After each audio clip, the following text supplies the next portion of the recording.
So hello students, आप सभी लोगों को एक क्वेश्चन दिखाई दे रहा होगा। क्वेश्चन फिजिक्स ओलंपियाड 2023 का इलेक्ट्रोस्टैटिक्स टिकटॉक नाम से फेमस सवाल है।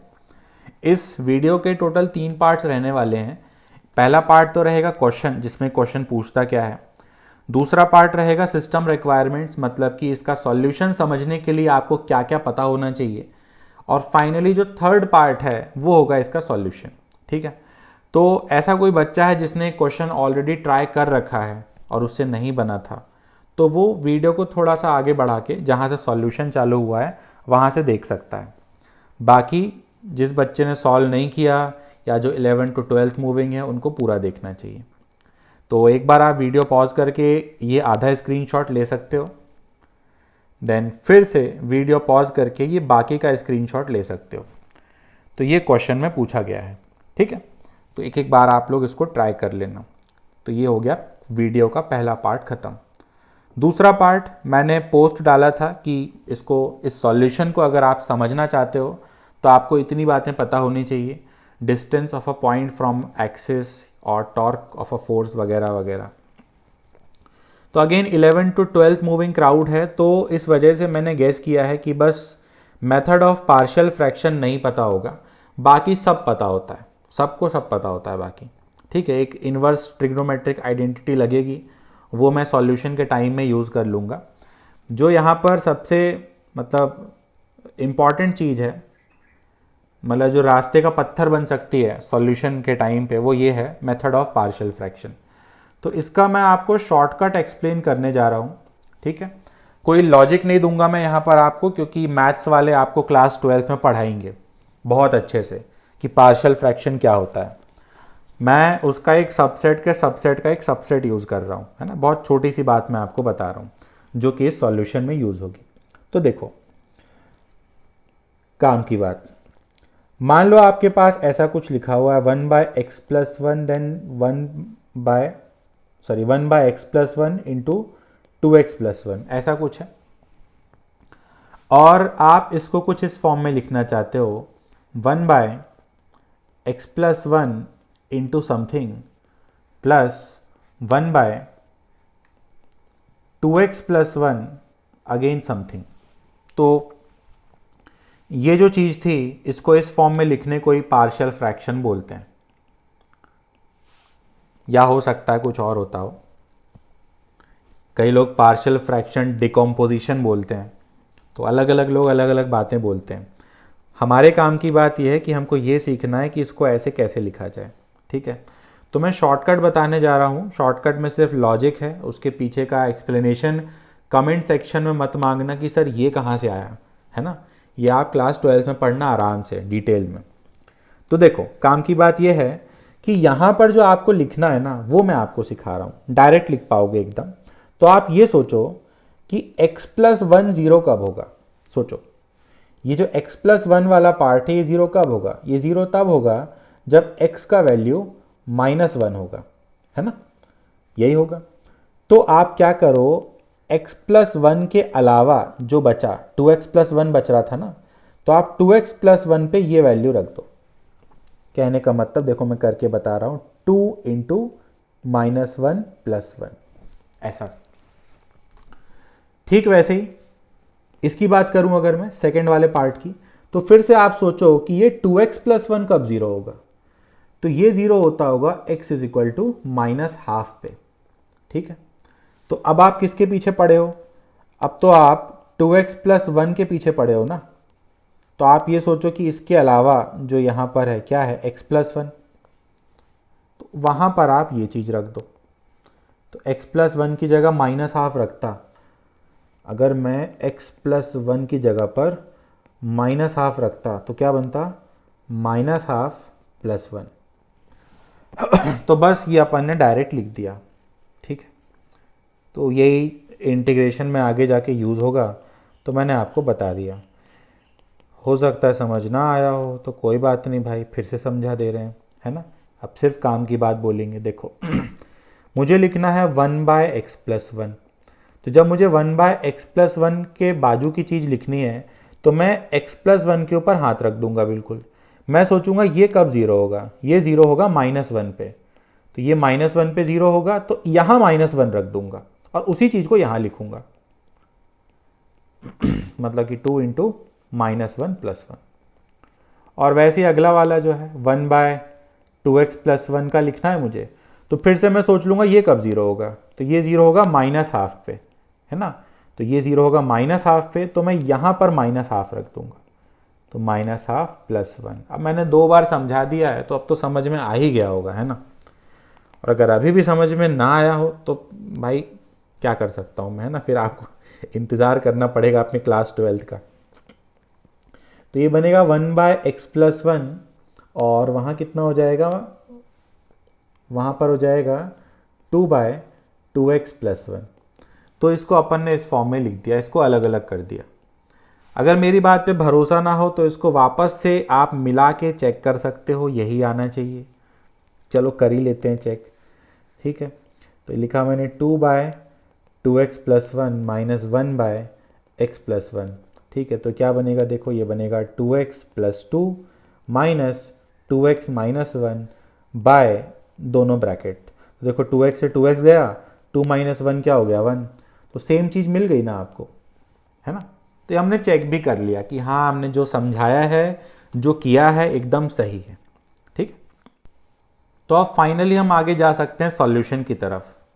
तो क्वेश्चन के टोटल 7 पार्ट्स थे, एक मिनट इकट्ठे दिखा दूं मैं। टोटल के क्वेश्चन के जो टोटल 7 पार्ट्स थे उसमें जो स्टार्टिंग के 3 पार्ट्स हैं ना, ये एकदम हलवा है, ये बहुत बहुत आसान है, ठीक है। इस वजह से देखो 1 नंबर 1 नंबर 2 नंबर में पूछे गए हैं।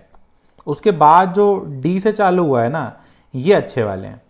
तो पहले दूसरे तीसरे में आपको बहुत दिमाग नहीं लगाना पड़ेगा, एकदम रिलैक्स होकर सुन सकते हो, बहुत आसान है। देखो क्वेश्चन मान के चल रहा हूँ, आपने पढ़ ही लिया होगा, ठीक है।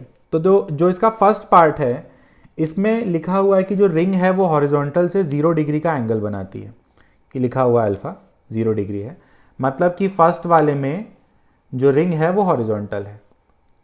तो ये हो गई रिंग और उसके अंदर ये हो गया अपना लीनियर चार्ज डेंसिटी, कितना दिया है ये लैम्डा, रिंग पे चार्ज कितना है Q। हमसे पूछा क्या गया है, state an expression for the electric field due to infinite rod at a point on the ring when alpha equal to 0, ठीक है। अल्फा 0 मतलब रिंग जो है हॉरिजॉन्टल से 0 डिग्री का एंगल बनाए। हॉरिजॉन्टल यहाँ पर क्या है वो आपको ध्यान रखना है, हॉरिजॉन्टल यहाँ पर XY प्लेन है और X एक्सिस जो है वो कुछ ऐसा है,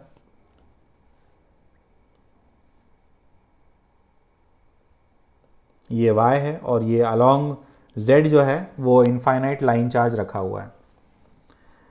तो देखो क्वेश्चन कहता है कि रिंग के किसी रैंडम पॉइंट पर इलेक्ट्रिक फील्ड बताओ, ठीक है। तो ये मैंने कोई रैंडम पॉइंट मान लिया जिसके कि कोऑर्डिनेट्स क्या होते होंगे, x, y, 0, यही होते होंगे। अब ये जो रैंडम पॉइंट होता होगा इसका ओरिजिन से कितना डिस्टेंस होता होगा, रेडियस जितना a। ये जो एंगल है अकॉर्डिंग टू द क्वेश्चन वो कितना है, थीटा। तो बहुत सिंपल है, अगर मैं इसी डायग्राम का टॉप व्यू बनाऊँ, ऊपर से अगर मैं देखूँ तो सेम डायग्राम जो होगा मुझे कुछ ऐसा दिखेगा, इधर x होगा, इधर y होगा और ऐसी एक रिंग दिखती होगी जिसका सेंटर क्या होता होगा, ओरिजिन, ठीक है।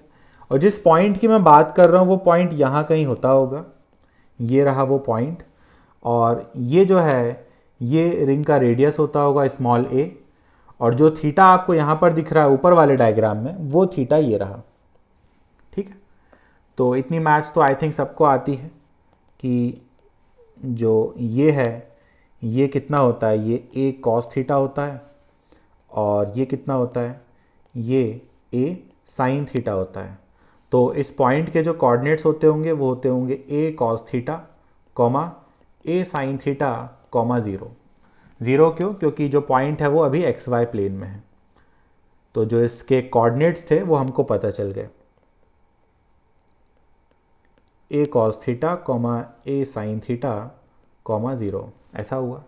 तो इस पॉइंट पर, इस पॉइंट को कुछ बोल देते हैं, इस पॉइंट को P बोल दिया मैंने। तो इस पॉइंट P पर हमको इलेक्ट्रिक फील्ड लिखना है, जो कि बहुत ही ईजी है। देखो जो इलेक्ट्रिक फील्ड का फॉर्मूला है वो सभी को पता है, इनफाइनाइट लाइन चार्ज की वजह से 2k λ/r होता है, ठीक है। यहाँ पर आर ध्यान रखें, आर जो है कोई एरा गैरा डिस्टेंस नहीं होता, ये एक्चुअली आर परपेंडिकुलर होता है, परपेंडिकुलर डिस्टेंस। तो इस वाले पार्ट में टेंशन लेने की ज़रूरत नहीं है, क्योंकि यहाँ पर ये जो स्मॉल ए वाला डिस्टेंस है वो ऑलरेडी जेड एक्सिस से परपेंडिकुलर ही है, ऑलरेडी वो जेड एक्सिस से परपेंडिकुलर वाला डिस्टेंस ही है, ठीक है। तो यहाँ पर जो r है वो ऑलरेडी परपेंडिकुलर है। अब ये हमसे इन्होंने मैग्नीट्यूड नहीं पूछा है, वेक्टर फॉर्म में पूछा है, ठीक है। तो वेक्टर फॉर्म में अगर मैं इसको लिखना चाहूँ तो मैं ऐसा लिख सकता हूँ 2k lambda by R perpendicular का square into R perpendicular vector. पता नहीं ये समझे या नहीं, छोड़ो, ऐसे समझा देता हूँ कि जो इलेक्ट्रिक फील्ड होगा यहाँ पर लाइन चार्ज की वजह से, वो रेडियल ही तो होता होगा ना। पॉइंट P से जो इलेक्ट्रिक फील्ड पास करता होगा वो ऐसे ही तो जाता होगा ना, ऐसा कुछ। इस अलोंग z एक्सिस जो इनफाइनाइट लाइन चार्ज रखा हुआ है उसकी वजह से जो इलेक्ट्रिक फील्ड होगा पॉइंट P पर, उसका यही डायरेक्शन होता होगा। तो ये जो डायरेक्शन है अलोंग रेडियस ही तो है ना। तो इस वजह से अगर मैं इसको वेक्टर फॉर्म में लिखना चाहूँ तो सिंपल मैं बोल सकता हूँ 2k lambda by R perpendicular into R perpendicular cap, unit vector लगा दिया और कुछ नहीं किया। यूनिट वेक्टर किस डायरेक्शन में, इस डायरेक्शन में, जो कि मैंने ब्लू कलर से रिप्रेजेंट किया है, ठीक है। तो बस क्वेश्चन ऑलमोस्ट सॉल्व है। ये देखो 2k लैम्डा आर परपेंडिकुलर क्या हो जाएगा a, और मुझे लिखना है यूनिट वेक्टर। तो यूनिट वेक्टर कैसे लिखते हैं, यूनिट वेक्टर लिखते हैं ये वाला वेक्टर डिवाइडेड बाय इसी वेक्टर का मैग्नीट्यूड, ठीक है। तो ये वेक्टर सबसे लिखते बन जाएगा, है ना, ये पॉइंट क्योंकि हमको पता है। तो ये जो वेक्टर है ये वेक्टर होता होगा क्या, ये वेक्टर होता होगा a cos theta I cap plus a sin theta J cap plus 0 k cap. तो k कैप वाला टर्म में नहीं लिख रहा, तो ये हो गया वेक्टर डिवाइडेड बाय उसी वेक्टर का मैग्नीट्यूड। तो ये अपन ने फर्स्ट वाले पार्ट का आंसर लिख दिया, यही आंसर है। एक a को आप कैंसिल कर सकते हो कॉमन लेके, ये लो मैंने कर दिया। तो ये फर्स्ट पार्ट हो गया, ठीक है। अब दूसरे पार्ट में आगे बढ़ते हैं। दूसरे पार्ट में कहता है कि जो रिंग है वो अबाउट x एक्सिस रोटेट हो चुकी है विथ एंगल अल्फा। बनाता हूं, पहले रिंग बनाता हूं मैं। तो जो फर्स्ट पार्ट था उसमें जो रिंग थी ऐसे हॉरिजॉन्टल थी। अब क्वेश्चन कहता है जो रिंग है वो ऐसे रोटेट हो चुकी है, और ये जो रोटेशन है x एक्सिस के अबाउट हुआ है, ये हमको ध्यान रखना है। ऐसा कुछ था x एक्सिस, तो x एक्सिस के अबाउट इसको रोटेट किया गया है।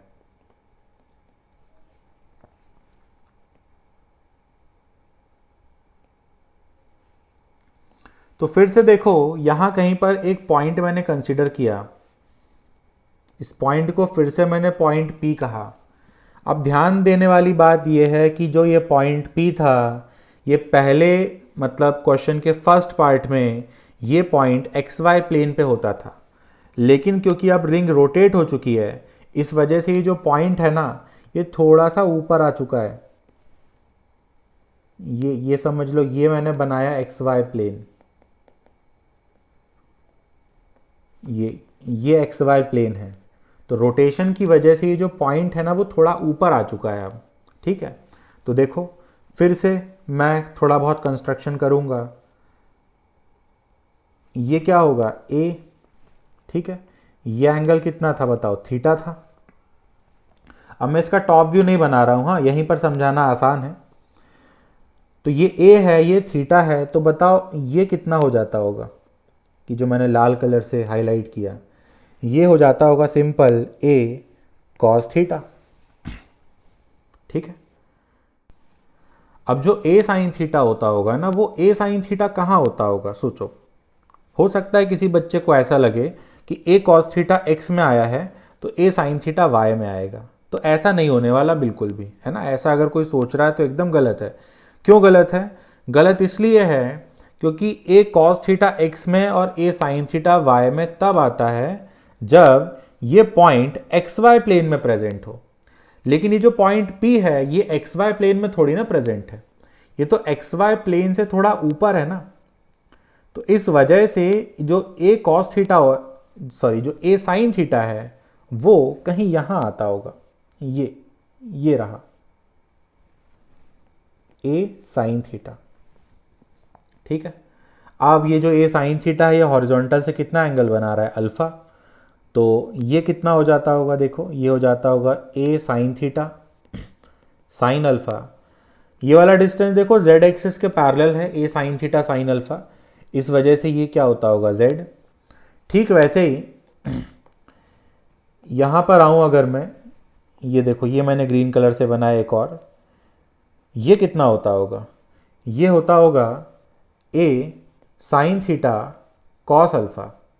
ये डिस्टेंस देखो y एक्सिस के पैरेलल है, इस वजह से ये y कोऑर्डिनेट हो जाता होगा। और ठीक वैसे ही जो A cos थीटा आया था वो x एक्सिस के पैरेलल था, इसलिए A cos theta x coordinate हो जाएगा। तो ऐसे करके हमको x y z तीनों कोऑर्डिनेट इसके मिल गए, किसके, पॉइंट P के। अब हम एकदम रेडी हैं इलेक्ट्रिक फील्ड लिखने के लिए।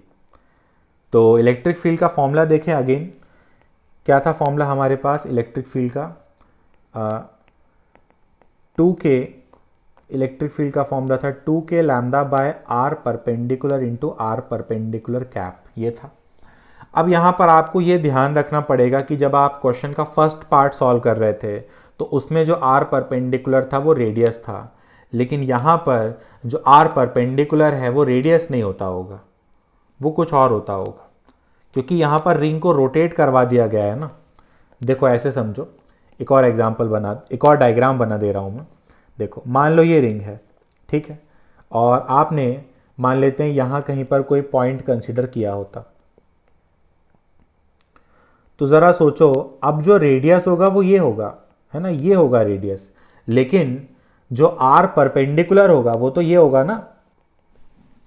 तो अब यहां पर आर परपेंडिकुलर की जगह पर आप रेडियस नहीं रख सकते, अब यहां पर आपको आर परपेंडिकुलर लिखना पड़ेगा, ठीक है।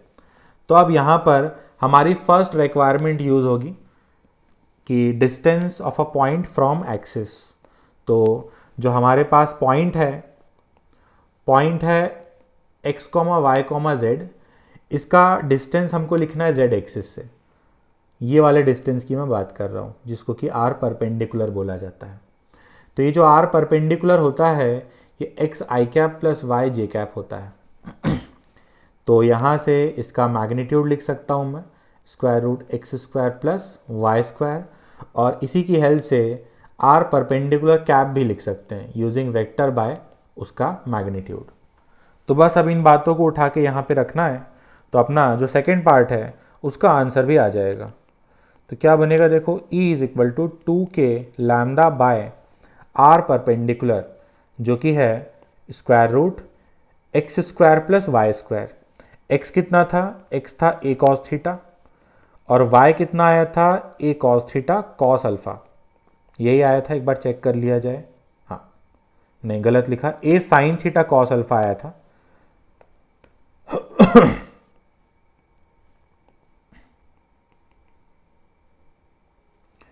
तो ये मैंने लिखा 2k lambda by R perpendicular, उसके बाद लिखना है आर परपेंडिकुलर का कैप, मतलब कि वेक्टर डिवाइडेड बाय उसका मैग्नीट्यूड। तो वेक्टर क्या है, वेक्टर है x i cap plus y j cap, इसको डिवाइड करेंगे इसी के मैग्नीट्यूड से, मतलब वही सेम स्क्वायर रूट आ जाएगा यहाँ पे। तो डिनोमिनेटर में क्या होगा, दोनों स्क्वायर रूट मिल जाएंगे और स्क्वायर रूट गायब हो जाएगा। तो अपना इलेक्ट्रिक फील्ड बना कितना, 2k लैम्डा बाय, यहाँ से क्या कॉमन कर सकता हूँ मैं, a कॉमन कर सकता हूँ, और ये मुझे मिलेगा cos theta i cap plus sine theta cos alpha j cap पूरा divided by cos square theta plus sine square theta cos square alpha. तो ये अपने सेकेंड पार्ट का आंसर आ गया। अच्छा, जो ओलंपियाड वाले क्वेश्चंस रहते हैं ना, उसमें एक बात मुझे बहुत अच्छी लगती है, वो ये कि ये जो जिस सीक्वेंस में क्वेश्चन पूछते हैं ना, ये इनडायरेक्टली अपन को सीक्वेंस ही बता रहे होते हैं कि मतलब टॉर्क अगर निकालना है या टाइम पीरियड निकालना है या पोटेंशियल एनर्जी निकालना है तो उसके ये स्टेप्स होने चाहिए। कहने का मतलब मैं इन क्वेश्चंस को क्वेश्चंस की तरह नहीं देखता, मैं इनको स्टेप्स की तरह देखता हूँ कि जो पहला पार्ट था वो पहला स्टेप था, फिर ये सेकंड स्टेप हो गया। अब थर्ड स्टेप में क्या पूछा जा रहा है अपन से, देखो थर्ड स्टेप में फोर्स पूछा जा रहा है। तो मैं सीरियसली बता रहा हूँ, ये मुझे सबसे हलवा लगा। इसका आंसर तो कोई भी ऐसे ही देख के बता सकता है कि इसका जो आंसर है ना वो ज़ीरो होता होगा, सिमिट्री की वजह से। क्योंकि देखो ये जो इनफाइनाइट लीनियर चार्ज है ये एकदम सेंटर पे है, और जितना रिंग इसके राइट में है उतना ही रिंग इसके लेफ्ट में है, जितना रिंग इसके फ्रंट में है उतना ही रिंग इसके बैक में भी है, और जितना रिंग इसके ऊपर है उतना रिंग इसके नीचे भी है। तो सिमिट्री की वजह से सीधा सीधा मैं बोल सकता हूँ कि ये वाला फोर्स इस वाले से कैंसिल हो जाएगा, और वैसे ही जो आउटसाइड द स्क्रीन वाला फोर्स होगा जो कि इतने किसी हिस्से पे आता होगा, तो जो स्क्रीन के आउटसाइड वाला फोर्स होता होगा वो स्क्रीन के इनसाइड वाले फोर्स से कैंसिल हो जाता होगा, और वैसे डाउनवर्ड अपवर्ड भी कैंसिल हो जाते होंगे। तो इस वजह से यहाँ पर जो टोटल फोर्स आता होगा रिंग पर वो क्या होता होगा, ज़ीरो। तो सबसे आसान यही था, 1 नंबर का सवाल था ये।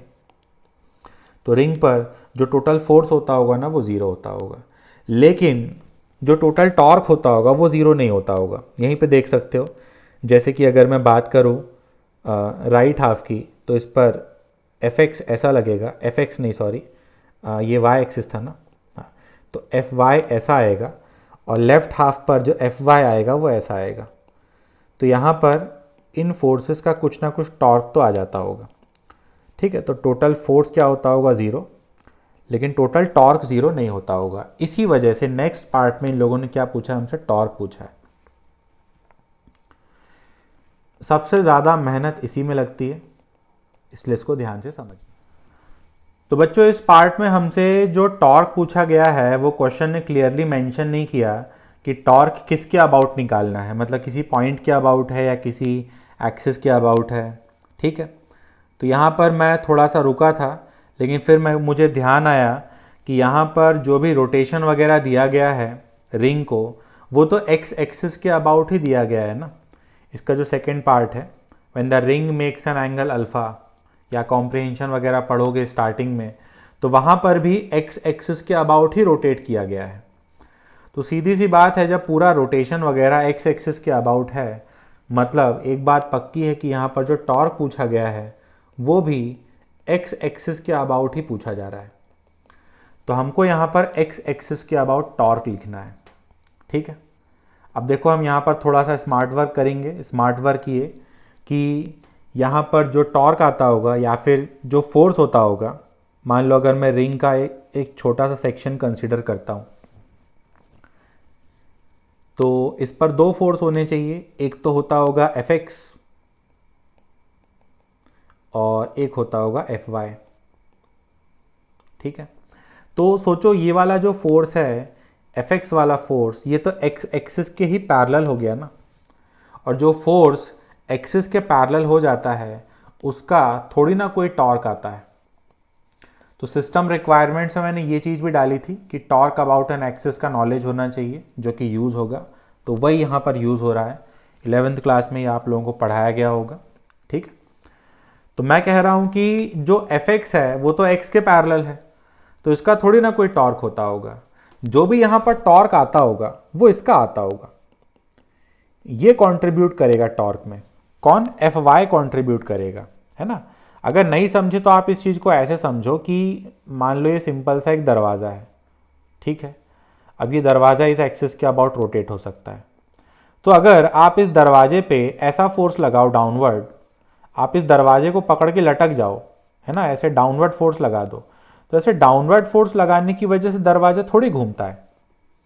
तो बात वही हुई ना कि अगर आपने फोर्स एक्सिस के पैरेलल लगाया तो इस फोर्स का थोड़ी ना कोई टॉर्क होता है, इसका कोई टॉर्क नहीं होता।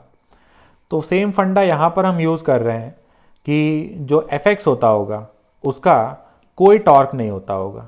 जो भी टॉर्क यहाँ पर आता होगा वो किसका आता होगा? एफ वाई का आता होगा, ठीक है, तो चलो टॉर्क कैलकुलेट करते हैं किसका, एफ वाई का। तो फिर से हमने एक रिंग बनाई। एक काम करते हैं, पूरी रिंग बनाने की ज़रूरत नहीं है। ये मैंने एक एलिमेंट कंसिडर किया जिस पर चार्ज जो है वो डी क्यू है, ठीक है। पूरी रिंग नहीं बना रहा हूँ मैं, रिंग का ही मैंने एक छोटा सा पॉइंट ड्रॉ किया है जिस पर चार्ज कितना है, डी क्यू, ठीक है। उसके बाद ये हो गया अपना जेड एक्सिस, ये क्या था, ये वाई एक्सिस था, और ऐसा होता था एक्स एक्सिस। अब मैं सोच रहा हूँ कि ये जो एक्स एक्सिस है, इस एक्स एक्सिस को ऐसा ना बनाऊँ, सिंपल ऐसा बना दूँ, ये रहा एक्स एक्सिस। डॉट मतलब कि ये जो एक्स एक्सिस है ये परपेंडिकुलर टू द स्क्रीन है और स्क्रीन से बाहर आ रहा है ठीक है। तो इस एक्स एक्सिस के अबाउट हमको टॉर्क लिखना है। कौन से वाले फोर्स का, एफ वाई वाले फोर्स का। तो देखो ये रहा एफ वाई, और जो परपेंडिकुलर डिस्टेंस होगा जो कि टॉर्क में यूज होता है वो तो ये वाला होगा, और इसको क्या बोलते हैं, इसको जेड कोऑर्डिनेट बोलते हैं, है ना, जो कि हमने कैलकुलेट किया था। कितना आया था जेड कोऑर्डिनेट हमारा, जेड कोऑर्डिनेट आया था ए साइन थीटा साइन अल्फा, ऐसा था।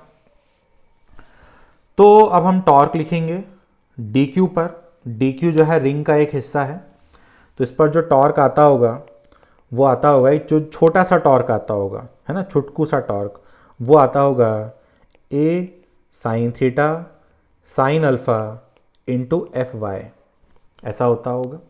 इसको इंटीग्रेट करेंगे तब जाकर के हमको टोटल टॉर्क पता चलेगा। वैल्यूज रखते हैं फटाफट।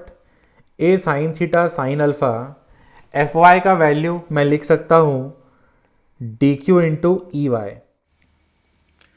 तो आगे बढ़ते हैं। अब यहाँ पर हमको ई वाई की वैल्यू चाहिए होगी। तो ई वाई हमने शायद ऑलरेडी ऊपर कैलकुलेट कर रखा है। इलेक्ट्रिक फील्ड हमने वेक्टर फॉर्म में कैलकुलेट किया था। तो ई वाई का मतलब हो जाएगा इतना हिस्सा, बस ये हमको चाहिए, इसका जे कैप वाला पार्ट है ना, वाई कॉम्पोनेंट। तो इसको उठा करके रखते हैं वहाँ पे। क्या है, 2 K lambda by S sine cos और डिवाइड में कॉस स्क्वायर, ठीक। तो इसको मैंने उठा करके यहाँ पे रखा। तो ये बनेगा tau is equal to integration A sine theta sine alpha, D Q की जगह डी क्यू रहने दिया, ई वाई कैलकुलेट किया था हमने 2 K lambda by A, then sine theta cos alpha divided by क्या था, cos square theta plus sine square theta cos square alpha, ये था।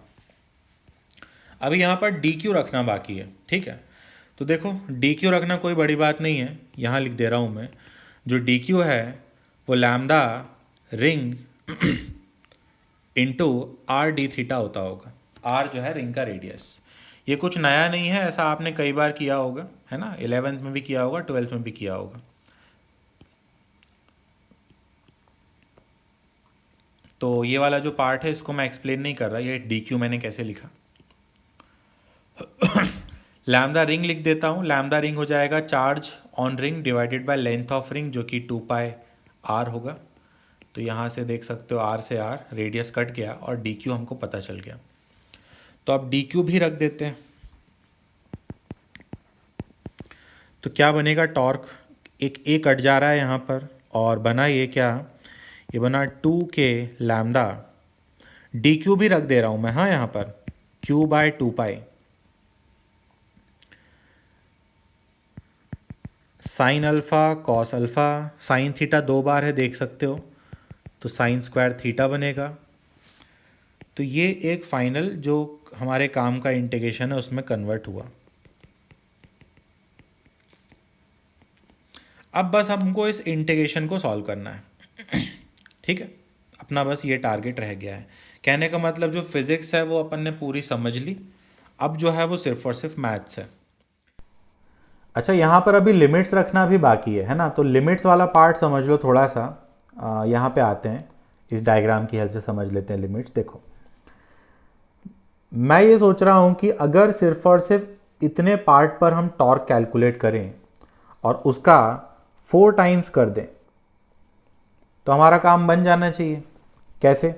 क्योंकि जैसा ये है वैसे ही तो ये है, मतलब इसके अगर मैं 4 हिस्से सोच लूँ तो जो इसके 4 हिस्से हैं वो चारों एक से ही तो होंगे ना, एफ वाई के लिए, सिर्फ एफ वाई की बात कर रहा हूँ, है ना।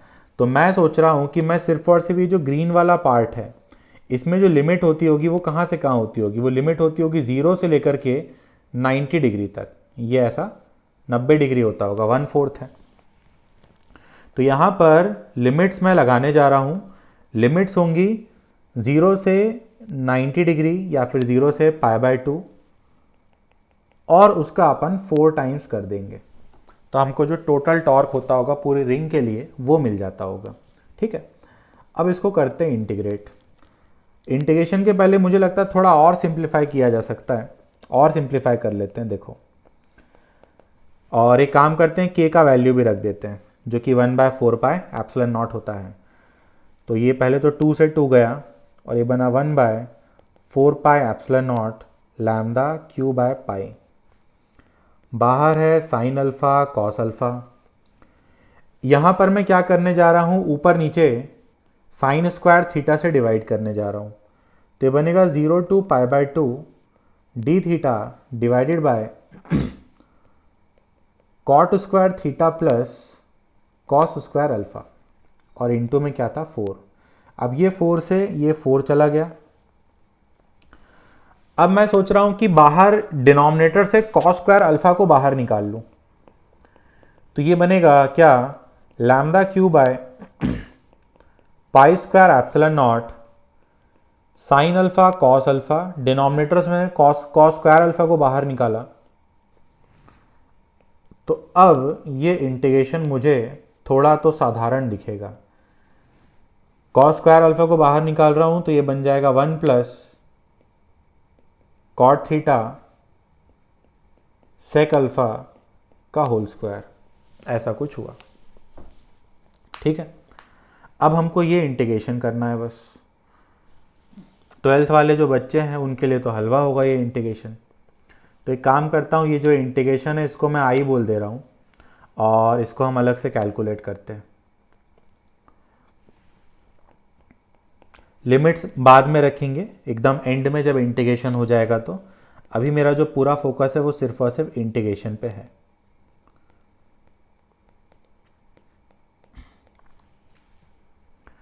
तो यहाँ पर मैंने सोचा कि चलो cot theta sec alpha method of substitution use करेंगे अपन इंटीग्रेशन के लिए। तो मैंने सोचा कि चलो इसको p बोल देते हैं। फिर दोनों तरफ डिफरेंशिएट किया तो ये बनेगा क्या, कॉट का डिफरेंशिएशन हो जाएगा minus cosec square theta D theta, sec alpha तो कांस्टेंट है, कुछ ऐसा हो गया।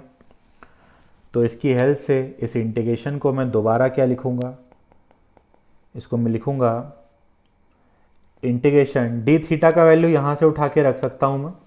तो यहाँ से डी थीटा कितना आएगा, D P by minus cosec square theta sec alpha, ये आता। और डिवाइड में क्या है, डिवाइड में हो जाएगा 1 प्लस पी स्क्वायर, ऐसा हुआ। सेक अल्फ़ा को बाहर कर ले रहा हूँ, कांस्टेंट था, माइनस सेक अल्फ़ा को बाहर निकाल लिया तो बाहर आके कुछ ऐसा हो गया। इंटीग्रेशन डी पी और डिवाइड में है क्या, डिवाइड में है 1 plus P square cosec square theta. Cosec square theta को मैं क्या लिख सकता हूँ, कोसेक स्क्वायर थीटा को मैं लिख सकता हूँ 1 प्लस कॉट स्क्वायर थीटा। और फिर से इस कॉट स्क्वायर थीटा की वैल्यू मैं यहाँ से उठा के रखने जा रहा हूँ। यहाँ से कितना आएगा, कॉट थीटा कितना आएगा, यहाँ से पी कॉस अल्फा आएगा। ठीक है, तो कॉट थीटा को वहाँ से उठा के मैं यहाँ रखूँगा। तो ये बना minus cos alpha integration D P by 1 plus P square then 1 plus cot theta की जगह क्या रखना है, पी कॉस अल्फा, तो P square cos square alpha. तो ये हुआ।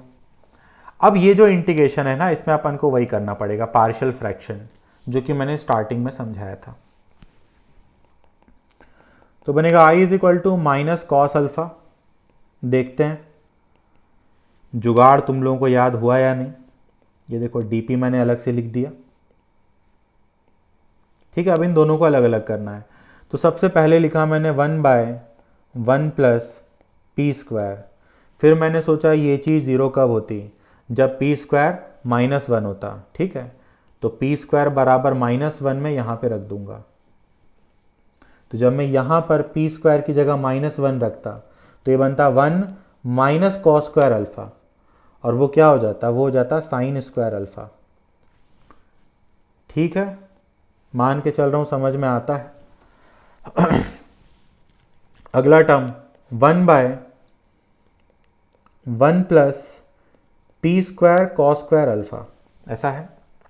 फिर से सोचूंगा ये चीज़ ज़ीरो कब होगी, ये चीज़ ज़ीरो तब होगी जब पी स्क्वायर का value minus sec square alpha होता हो, है ना। तो इसको मैं कहाँ रख दूंगा, यहाँ पे। तो क्या बनेगा, ये बनेगा 1 माइनस सेक स्क्वायर अल्फ़ा, ऐसा हुआ। तो ये मैंने मेथड ऑफ पार्शियल फ्रैक्शन लगा दिया, इनको अलग अलग कर दिया। फिर आगे बढ़ा, i is equal to minus cos alpha. अब ये दोनों इंटीग्रेशन अलग अलग हो चुके हैं, तो मैं लिख सकता हूँ पहला integration D P bye sine square alpha. Sine square alpha तो कांस्टेंट है, उसको एक काम करते हैं बाहर ही लिखते हैं। तो बनेगा 1 sine square alpha integration D P by 1 plus P square. तो ये ऐसा करने का फ़ायदा ये हुआ कि इसका हमको डायरेक्ट फॉर्मूला पता होता है। अगेन जो अगला पार्ट है उसमें फिर से ये जो पार्ट है 1 माइनस सेक स्क्वायर अल्फ़ा, ये कांस्टेंट है, तो इसको मैं बाहर कर सकता हूँ। तो इसको मैंने बाहर किया और कॉस में कन्वर्ट भी कर दिया, और वहाँ पर मुझे मिला integration D P by 1 plus P cos alpha का होल स्क्वायर। तो अब ये दोनों इंटीग्रेशन देखो एक से दिख रहे हैं, दोनों में सेम फॉर्मूला लगेगा। फॉर्मूला आपको पता होगा, टैन इनवर्स वाला होता है ना। फॉर्मूला लिख दे रहा हूँ, integration D X by 1 plus X square, ये जो है ये टैन इनवर्स एक्स होता है। तो यही इंटीग्रेशन का फॉर्मूला अपन इसमें लगाएंगे। तो क्या बनेगा, देखो ये बनेगा i इज इक्वल टू, बहुत लेंदी क्वेश्चन है, पता नहीं किस बच्चे से बना होगा।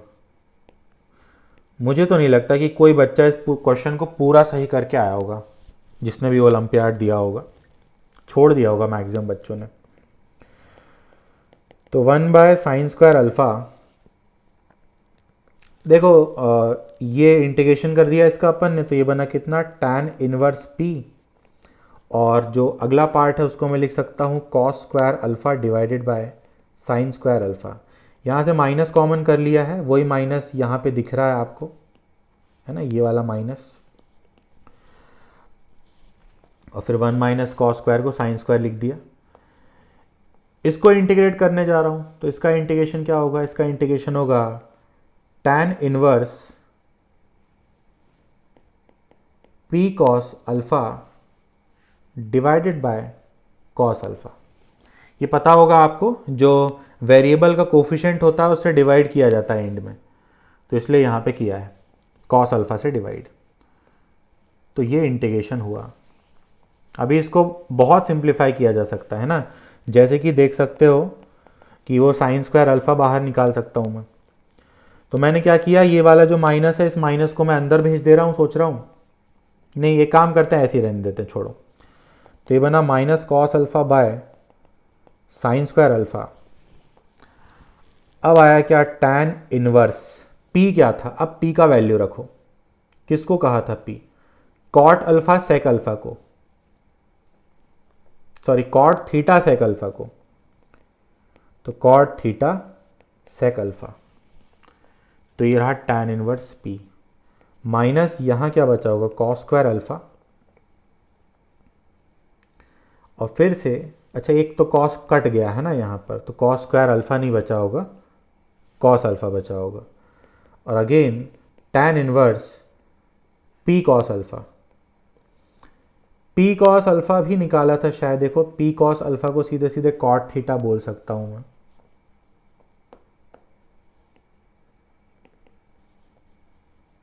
मुझे पता है यहाँ पर तुम लोग एकदम पक गए होगे, लेकिन अगर जीवन में आगे बढ़ना है तो पकना ज़रूरी है।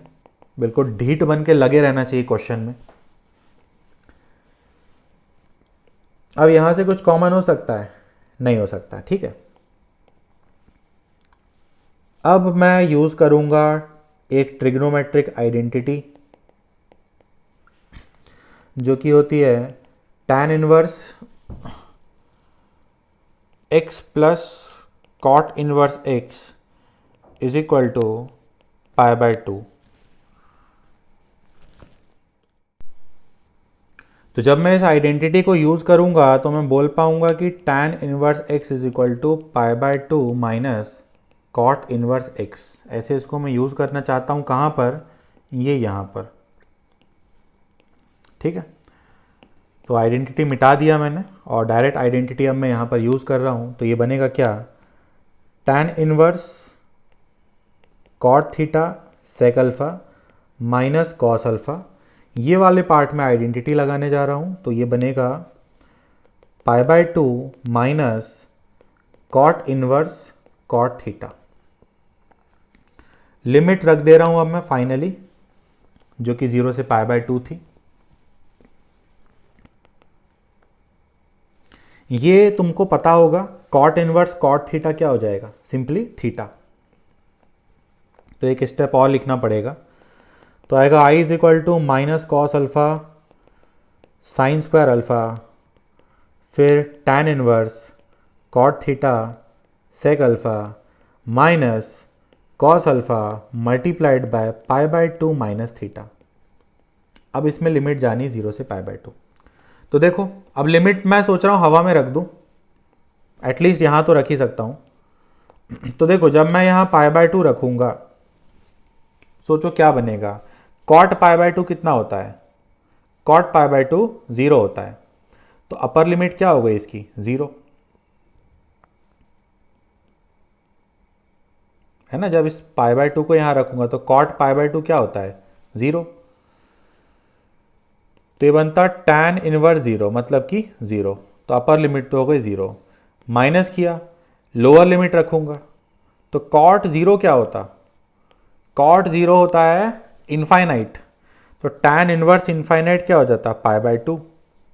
तो ये मैंने यहाँ तो लिमिट रख दिया, जो कि बना 0 माइनस π/2। फिर माइनस कॉस अल्फ़ा, यहाँ रखते हैं लिमिट। तो देखो जब π/2 रखूँगा तो क्या बनेगा? π/2 रखूँगा तो 0 बन जाएगा, ठीक। और जब 0 रखूँगा तो π/2 बन जाएगा। तो अपर लिमिट 0, अपर लिमिट रखा तो 0 आ गया, लोअर लिमिट रखा तो π/2 आ गया। और बाहर क्या था? बाहर था minus cos alpha by sine square alpha. अब यहाँ पर ना मैं इतनी देर से लिख रहा हूँ, इतना बड़ा वीडियो बना है, मुझे लगता नहीं कोई देखेगा कि नहीं, भगवान जाने। तो minus cos alpha sine square alpha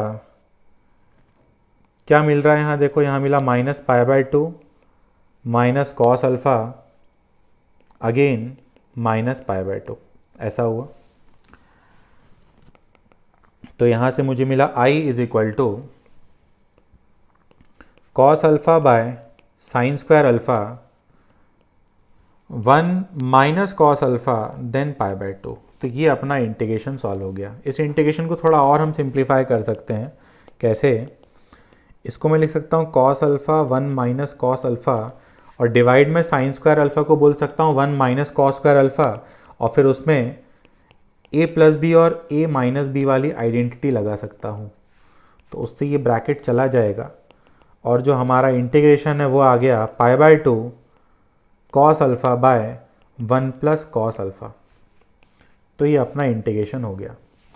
अब इस इंटीग्रेशन को वापस उठा के कहाँ रखना है? ये यहाँ पे, जहाँ से इसको लेकर के आए थे। कहाँ थे हम? यहाँ कहीं थे। तो इंटीग्रेशन हमने सॉल्व कर ही लिया है, तो मैं बस इतना पार्ट उठा रहा हूँ।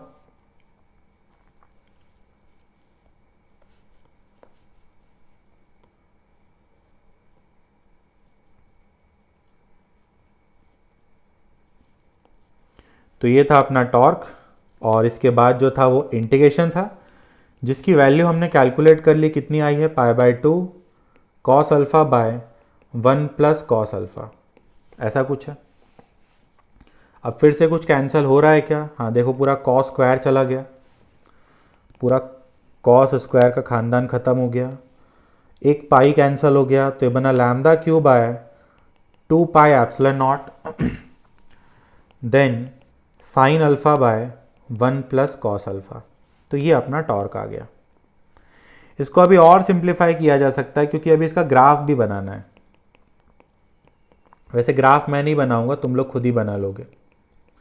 ऊपर जो साइन अल्फा उसको हम लिख सकते हैं 2 sine alpha by 2 cos alpha by 2, और डिवाइड में 1 प्लस कॉस अल्फा को क्या लिख सकते हैं 2 कॉस स्क्वायर अल्फा बाई 2। तो टॉर्क आ जाएगा lambda cube by 2 pi epsilon naught tan alpha by 2। तो ये टॉर्क आ गया। एक और जरूरी बात, ये जो टॉर्क है वो एक्चुअली क्लॉकवाइज है, तो हो सकता है आंसर की में एक नेगेटिव साइन के साथ दिया हो, है ना। ये ओरिजिनल डायग्राम में देख सकते हो। जो टॉर्क आएगा एफ वाई का, जो टॉर्क आएगा एक्स एक्सिस के अबाउट, वो कैसा होगा? क्लॉकवाइज होगा।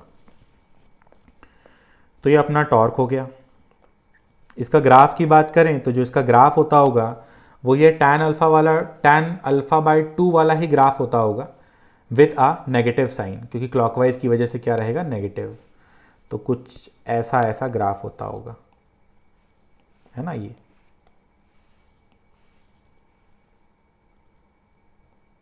इस टाइप का ही ग्राफ होता है ना, माइनस टैन वाला। टैन वाला तो ऐसा कुछ होता है।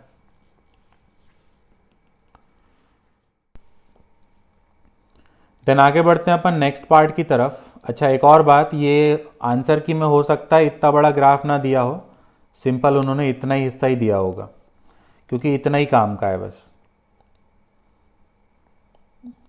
तो जो आंसर की आप चेक करोगे उसमें हो सकता है सिर्फ इतना ही ग्राफ होता हो। ठीक है, आगे बढ़ते हैं हम नेक्स्ट पार्ट की तरफ।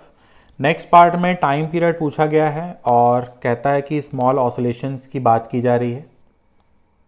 ये तो इसके आगे काफ़ी आसान है। देखो, टॉर्क तो ऑलरेडी कैलकुलेट कर ही लिया अपन ने, जो कि आया लैम्डा क्यूब आए 2 pi epsilon naught tan alpha by 2।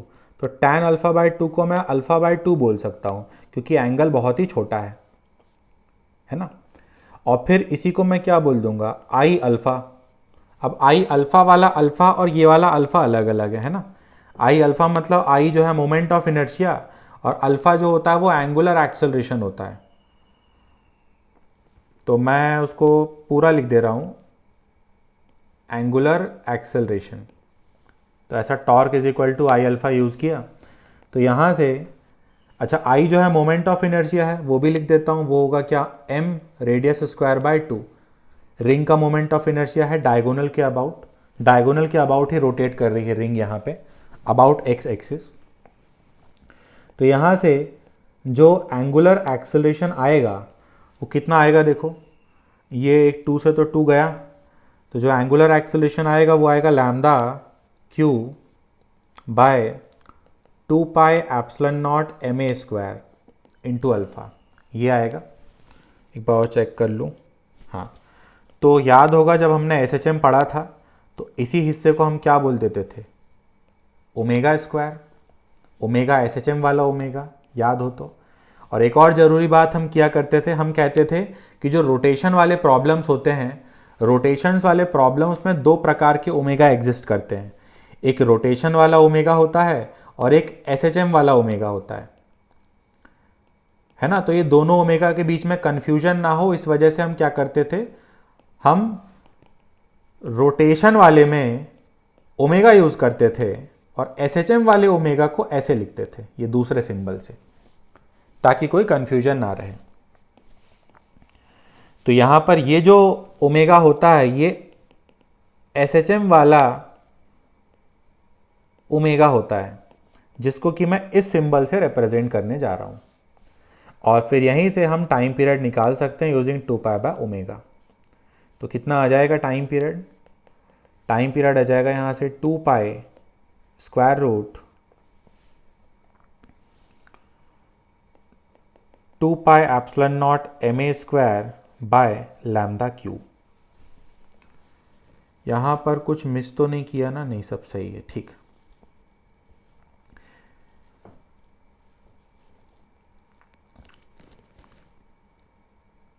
अब सारी वैल्यूज़ यहाँ पर दी हुई हैं, लैम्डा दिया है, क्यू दिया है, मास दिया है, रेडियस दिया है, तो वो सब आप यहाँ पे रख के कैलकुलेट करना चाहो तो कर सकते हो। ठीक है, मैं नहीं करने जा रहा कैलकुलेट, एक्सप्रेशन मैंने डिराइव कर दिया, ये बहुत है। आगे बढ़ते हैं, लास्ट पार्ट होना चाहिए ये। क्या कहता है, find the expression for the potential energy of the ring in terms of alpha. ये भी आसान है, देखो टॉर्क अगर आ चुका है तो आप इसको simple minus D you by D theta बोल के इंटीग्रेट करके यू निकाल सकते हो। ये रिलेशन होता है ना rotational potential energy and torque के बीच में, तो ये लगाएंगे अपन। टॉर्क कितना आया था अपना, टॉर्क आया था lambda Q by 2 pi epsilon naught, lambda Q by 2 pi epsilon naught M A square. एक minute, lambda Q by 2 pi epsilon naught tan alpha by 2 is equal to minus D U by D theta होता होगा। ठीक है, तो इसको integrate करते हैं, फिर इंटीग्रेशन आ गया तो बनेगा lambda Q by 2 pi epsilon naught. अच्छा, यहाँ डी थीटा की जगह क्या होगा, डी अल्फा होगा, क्योंकि रोटेशन की वजह से तो अल्फा बदल रहा है ना, ऐसा लिखा जाएगा। अब कुछ नहीं होना, इसको यहाँ आना, इंटीग्रेशन करना है, तो टैन का जो इंटीग्रेशन होता है वो होता है एल एन कॉस, तो ये बन गया L N cos alpha by 2। फिर अगेन जो अल्फा का कोफिशिएंट था उससे डिवाइड भी होगा, तो अल्फा का कोफिशिएंट क्या है यहाँ पे देखो, अल्फा का कोफिशिएंट इस जगह पे अल्फा का कोफिशिएंट हाफ है, तो हाफ से डिवाइड भी हो गया, और वहाँ पर इंटीग्रेशन माइनस डी यू क्या हो जाएगा यू, तो ये इंटीग्रेशन हो गया। अब इसमें लिमिट्स रखनी पड़ेंगी, तो अगेन लिमिट्स का इंफॉर्मेशन क्वेश्चन में ही दिया होगा। कहता है कि पोटेंशियल एनर्जी ज़ीरो मानो जब अल्फ़ा ज़ीरो है, तो ये हो गई लिमिट्स, जब अल्फ़ा ज़ीरो तो पोटेंशियल एनर्जी ज़ीरो, और जब ये अल्फ़ा तो ये you.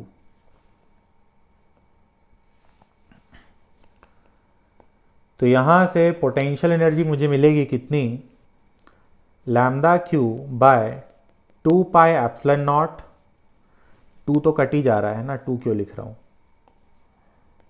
L N cos alpha by 2 और एक माइनस और, तो ये पोटेंशियल एनर्जी आ गई। अब कहता है इसका ग्राफ भी प्लॉट करो। भाई इसका ग्राफ प्लॉट करने के लिए ना बहुत ज्ञानी बनना पड़ेगा, तो हम ज्ञान नहीं लगा रहे, हम यहाँ लॉजिक लगा रहे हैं। लॉजिक ये कि अल्फ़ा ज़ीरो पर पोटेंशियल एनर्जी क्या मिलनी चाहिए, ज़ीरो, मतलब ग्राफ 0,0 से तो पक्का जाना चाहिए। ठीक है, ये पहली बात। दूसरी बात, यहाँ पर ऑसिलेशन हो रहा है, अगर ऑसिलेशन हो रहा है तो उसका यही मतलब है कि यहाँ पर स्टेबल इक्विलिब्रियम वाला ग्राफ मिलना चाहिए, और स्टेबल इक्विलिब्रियम में पोटेंशियल एनर्जी का जो ग्राफ होता है वो ऐसे ही होता है। तो इतना लॉजिक लगा के हम पोटेंशियल एनर्जी का ग्राफ बना सकते हैं कि जो अप्रॉक्सीमेटली ग्राफ कुछ ऐसे होता होगा। फिर से रिपीट कर रहा हूँ, अल्फ़ा ज़ीरो पर पोटेंशियल एनर्जी ज़ीरो है, यही मिनिमम है, और स्टेबल इक्विलिब्रियम होना चाहिए क्योंकि ऑसिलेशन यहाँ पर करवाया जा रहा है ना। तो स्टेबल इक्विलिब्रियम में जो पोटेंशियल एनर्जी वाले ग्राफ हैं वो ऐसे ही बनते हैं, कुछ इस टाइप के। तो यहाँ पर भी जो ग्राफ होता होगा वो कुछ ऐसा ही बना होगा। तो ये हमने पोटेंशियल एनर्जी का ग्राफ भी बना लिया। तो मुझे लगता है सारे सॉल्व हो गए क्या, अरे यार एक और बचा है, इसके बाद तो नहीं है ना, ठीक है ये लास्ट है, चलो देखो। कहता है obtain the maximum value of alpha in terms of omega naught. देखो मैं इसी की बात कर रहा था, यहां पर ये वाला जो ओमेगा है ना, ये रोटेशन वाला है एक्चुअली। अब अगर तुम वहां भी ओमेगा लिख देते एसएचएम वाले में, तो फिर वो ओमेगा और इस ओमेगा में कंफ्यूजन होता। तो ऐसा ना हो, इस वजह से हम लोग क्या करते हैं, सेफ रहने के लिए एसएचएम वाले को ऐसा लिख देते हैं। चलो फिर क्वेश्चन सॉल्व करते हैं। ये तो मुझे लगता है एनर्जी कंजर्वेशन से हो जाना चाहिए। सिंपल मैंने लिखा कि जो पोटेंशियल एनर्जी मैक्स होती है कहां पर, at extreme, equal to kinetic energy max at mean होना चाहिए।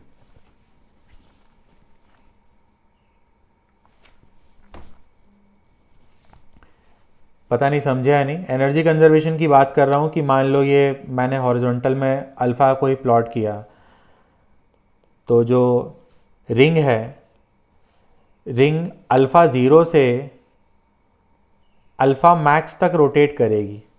तो जब अल्फ़ा मैक्स होगा तब जो उसका ओमेगा है वो क्या हो जाता होगा, 0। मतलब कि इस लोकेशन पर काइनेटिक एनर्जी 0 होती होगी और पोटेंशियल होती होगी, और काइनेटिक 0 है मतलब पोटेंशियल मैक्सिमम होती होगी। और अगर मैं इसके मीन पोजीशन की बात करूं, इस लोकेशन की, सेंटर की, तो यहाँ पर क्या होता होगा, यहाँ तो अल्फ़ा 0 है, तो अल्फ़ा 0 पर यू तो 0 ही है, तो के क्या हो जाता होगा, यहाँ पर मैक्सिमम हो जाता होगा। तो हम अगर एनर्जी कंजर्वेशन की बात करें तो यहाँ का टोटल और यहाँ का टोटल सेम होना चाहिए। तो वही मैं यहाँ पर लगा रहा हूँ कि के मैक्स और यू मैक्स क्या होना चाहिए, सेम। लिखे रहने देते हैं इसको, चलो। तो जो यू मैक्स है, यू का फॉर्मूला अभी अभी हमने बनाया था पोटेंशियल एनर्जी का, तो यहाँ से यू मैक्स देखो कितना रहेगा, यहाँ से यू मैक्स हो जाएगा lambda Q by pi epsilon naught, minus भी था, फिर क्या था, फिर था ln cos alpha max by 2। तो ये मैंने यू मैक्स लिखा, equal to maximum kinetic energy होनी चाहिए। तो equal to maximum kinetic energy लिखेंगे, जो कि सिंपल होगा हाफ आई ओमेगा नॉट का स्क्वायर। ठीक है, अब वैल्यूज़ रखते हैं, lambda Q by pi epsilon naught ln cos alpha by 2। Alpha max को मैं सिंपल अल्फ़ा बाय 2 लिख दे रहा हूँ, बार बार वो मैक्स लिखना पड़ रहा है। मोमेंट ऑफ इनर्शिया कितना था, ma² था, ऐसा कुछ था। अब क्या करना, ये पूरा इस तरफ जाएगा, ठीक है, तो भेज दिया इसको इस तरफ। तो क्या बना ये, 1/4 ma² pi epsilon naught by lambda Q omega naught square. उसके बाद क्या होगा, उसके बाद ये लॉग का टर्म यहाँ से हटेगा, तो जब यहाँ से लॉग हटता है तो यहाँ ई पावर लगता है ना। एक माइनस लिखना भूल गया, ये वाला माइनस, ये माइनस यहाँ लगाया मैंने। तो अगले स्टेप में आते हैं, अगले स्टेप में यहाँ से लॉग हटा तो आया cos alpha by 2 is equal to e power minus 1/4 ma² pi epsilon naught by lambda q, ऐसा हुआ। फिर अगला स्टेप, फिर आपको पता है यहाँ से कॉस हटेगा, कॉस इन्वर्स बनेगा, और हमारा अल्फ़ा आ जाएगा 2 cos inverse E power minus 1/4 ma² pi epsilon naught by lambda Q. अभी अपना आंसर आ तो गया, बाकी मैंने आंसर की जब देखा था तो उसमें आंसर इस फॉर्म में गिवन नहीं था, वो आंसर टाइम पीरियड के फॉर्म में गिवन था। तो कोई नहीं, अपन इसको कन्वर्ट कर लेते हैं। देखो हमने टाइम पीरियड कैलकुलेट किया था ऊपर कहीं पे, ये था। तो यहाँ से दोनों तरफ अगर मैं स्क्वायर करूँ तो t²/4 पाई² होगा 2 pi epsilon not ma² bye lambda Q. तो देखो ये एक्सप्रेशन प्रेजेंट है अपने आंसर में, तो इसका वैल्यू अपन क्या लिख सकते हैं, इस रेक्टेंगल का वैल्यू हम बोल सकते हैं t²/8 पाई² है। ठीक है, तो ये उठा करके मैं वहां पर रख रहा हूं अपने फाइनल आंसर में। ये मैं इस बॉक्स की बात कर रहा हूं, ये वाला बॉक्स है। तो इसका वैल्यू मैंने रख दिया, कितना है इसका वैल्यू, इसका वैल्यू है t²/8 पाई²। तो ये अपना फाइनल आंसर हो गया, कितना, alpha is equal to 2 cos inverse E power minus t²/32 pi omega naught square. तो आई थिंक हमने सारे क्वेश्चन सॉल्व कर लिए। अब फैसले की घड़ी आ चुकी है आंसर चेक करने कि सॉल्व किए हैं, फिर भी एक बार मैं चेक करके अपलोड करता हूँ कि कहीं कोई गलती ना हुई हो। ठीक है, तो ये लेफ़्ट और राइट में, लेफ़्ट में आंसर्स हैं अपने पास और राइट में हमारे सॉल्व किए हुए आंसर। तो फटाफट चेक कर लेते हैं, ज़्यादा टाइम नहीं लगेगा।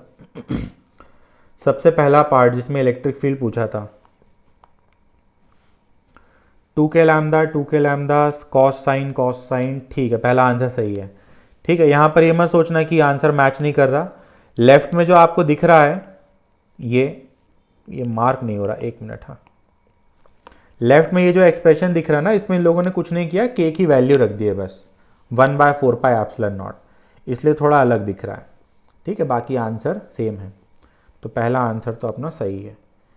फिर दूसरा आंसर, इलेक्ट्रिक फील्ड पूछा था IJ में, फिर से ये रहा दूसरा। चलो ये भी सही है, यहाँ भी इन्होंने k की वैल्यू रख दी है। ठीक है, फिर तीसरा फोर्स पूछा गया था जिसमें, और ये क्या इतना सारा सॉल्व किया इन लोगों ने। आंसर देखना अपन को, तो फोर्स 0 चाहिए, तो Fy 0 है, Fx भी 0 है, और Fz तो है ही नहीं क्योंकि इलेक्ट्रिक फील्ड तो सिर्फ XY प्लेन में था, है ना, तो सिर्फ x और y देखना है, तो y भी 0 है, ये दिख रहा है आपको। ठीक है, और x भी 0 है।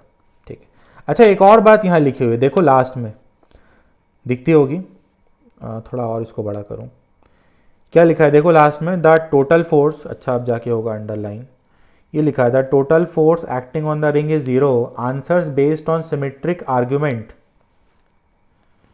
Will also be given credit.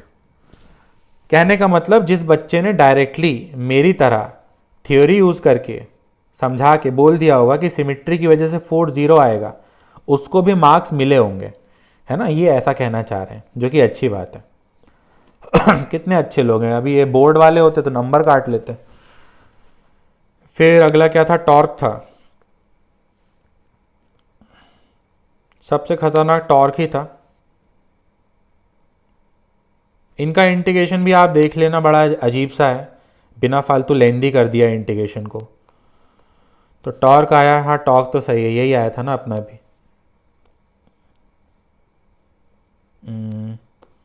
Lambda Q by 2πε0 tan α/2, उसमें माइनस लगा के रखा उन लोगों ने, और हमने अलग से बाजू में लिख दिया है, क्लॉकवाइज है। ठीक है, तो ये वाला भी सही है। ग्राफ की बात करें तो ग्राफ भी कुछ कुछ वैसा ही है, हाँ ठीक है। फिर अगला क्या पूछा था, टाइम पीरियड पूछा था, भगवान करे सही निकले, मैं दोबारा रिकॉर्ड नहीं करना चाहता इतना बड़ा क्वेश्चन। 2πε0, ठीक है सही है। इन लोगों ने क्या किया है, a² को रूट से बाहर निकाल के रख दिया है ना, बाकी सब सही है। अच्छा ये कैलकुलेट भी किया इनने, अच्छा हाँ वही तो पूछा था ना। फिर आगे क्या पूछा है, पोटेंशियल एनर्जी पूछा है, देखें पोटेंशियल एनर्जी सही आया कि नहीं। -λ³ है, ठीक है चलो ये भी सही है। इसका ग्राफ भी बना है, हाँ सही है, चलो ग्राफ भी बढ़िया। लास्ट वाला है ना ये, हाँ ये लास्ट वाले में इनका तो बड़ा ही तगड़ा खतरनाक सॉल्यूशन है, ये देखो इसमें भी इंटीग्रेशन किया गया है।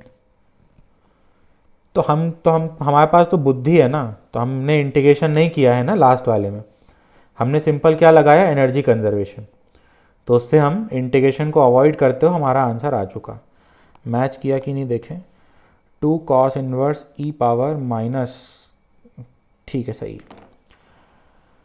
तो हमारे सारे आंसर सही थे। मान के चलता हूँ कि आप लोग का दिमाग एकदम फूक गया होगा, पक गया होगा, समझ में भी आ गया होगा। अब जब इतनी मेहनत करके वीडियो अपलोड की है तो थोड़ा प्यार दिखा देना इस वीडियो पे। मिलते हैं नेक्स्ट वीडियो में, ऑल द बेस्ट। और अगर किसी स्टेप में कोई कॉन्सेप्चुअल डाउट वगैरह हो तो वो भी पूछ सकते हो कमेंट सेक्शन में जाके। ठीक है, चलो ta-ta bye bye, all the best.